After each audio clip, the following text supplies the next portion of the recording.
মুহূর্তে $1 billion question কি, আসলে কি রিসেশন আসতে যাচ্ছে? ট্রাম্পের ট্যারিফ আসার পরে রিসেশন কি আসবে?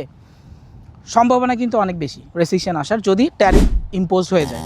কারণ 90 ডেজের এখন একটা সময় আছে, এরপরে হয়তো বা ট্যারিফটা ইম্পোজ হয়ে যাবে সবার জন্য।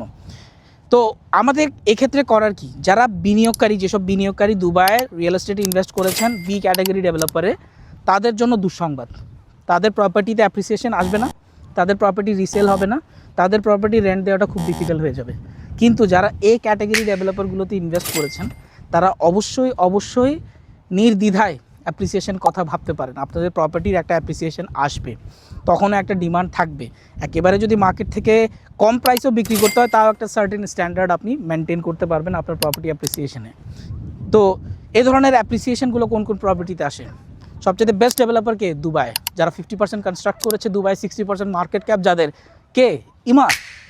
ইমার্ট যখনই কোনো ধরনের প্রপার্টি লঞ্চ করে, তখন আমাদের ওই ব্যাপারটা নিয়ে চিন্তা করতে হয় না। তাদের প্রোডাক্ট ম্যানেজার যারা আছে, তারা এই ব্যাপারটা নিয়ে চিন্তা করবে। আমাদের তো হেডেক নেওয়ার কোনো কারণ নেই।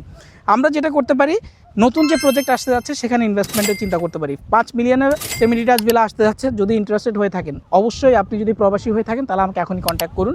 নতুন ভিডিওর জন্য এখনই ফলো করুন।